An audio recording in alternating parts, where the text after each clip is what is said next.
So, Marie, Yes. you know, we can't control things that happen to us Right. in life, but we can control our responses to them. Can you say a little bit about resilience?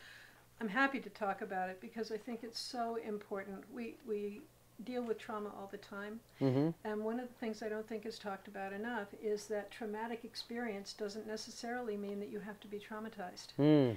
That becoming traumatized is often an interface between a bad thing happening and our own coping skills. Mm-hmm. And the more coping skills we have, then the more able we are to metabolize or deal with trauma. Right. So one of the things I'm always working with my students and with my patients is to try to build our own coping skills, because Mm-hmm. I can't make a life for you or for me that will have no bad things happen. Mm-hmm. But maybe what we can do is strengthen ourselves. So I've actually come up with 4 handy dandy ways Yeah, there you go. to help us build our own strength in coping, as a place to start anyway. Mm-hmm. And the first thing is to always remind ourselves about what's going right every day.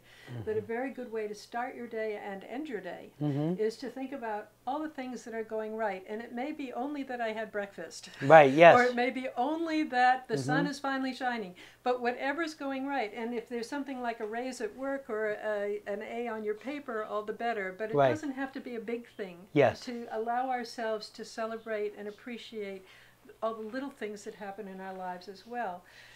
Secondly, to always act more positive than we feel. And I know that's a challenge. Why would I act positive when I feel crummy? Mm-hmm. But you know, it's actually threaded through folklore and Mm-hmm. stories that people talk about faking it Mm-hmm. in order to then make it. And Yeah. that comes from AA, is Sure. fake it until you make it. So Right. if I act positive, if I come in the morning, and even if I feel crummy, I say, "Good morning, Dan, Yeah. isn't it a beautiful day?" Right. That actually builds my own sense of Mm-hmm. competence and confidence in the world.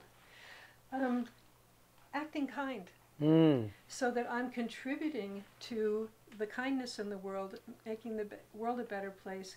If I am feeling crummy and then I grouch at you, all Right. I've done is make the world more crummy. Yes. But if instead, if I'm feeling sort of down myself, Yeah. if I do something nice for you, if I bring you your coffee, if I say, "Gee, you're looking great today," Right. not only have I made myself feel better, but I've also made the world a better Absolutely. place. Absolutely. And you know, this is the one people give me the most trouble on, number 4.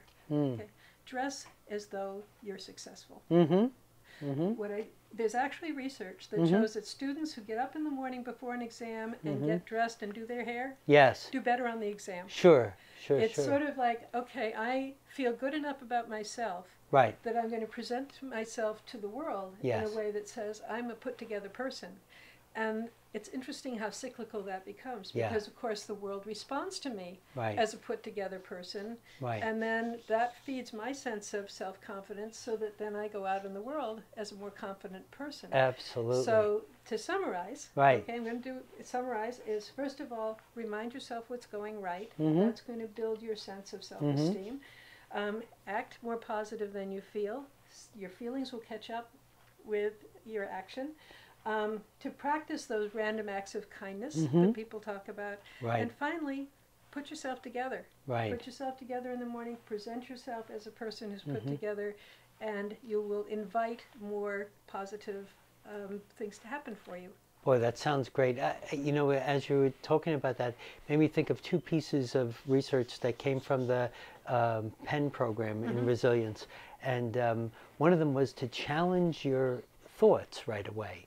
Like if you have a really negative thought or something that's not, you know, feeling right, of, oh, this means I'm not going to get this, or the very first thing to do would be to challenge your thought, so that that negative thought doesn't really get a What do you mean toehold. by challenge? Well, if So I'm thinking, feeling like, ugh, right, everything's going wrong today. right, everything's going wrong today.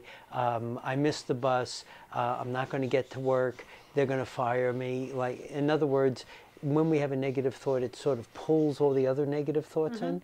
It would be a way to challenge that negativity right up front. And you challenge it by saying, is there another way to look at this?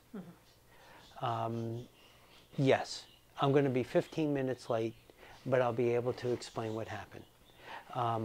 Or even better, is there something positive that might be happening here. Maybe that other bus gets stuck in traffic and you know, isn't going to get to work on time. But to just challenge the negative thought right at its base, because I think the four things you said are exactly right. But sometimes when the negative stuff gets a toehold on us, it keeps us from even doing these things. So challenging the negativity might be one way to loosen that up and let these four things flourish. Okay.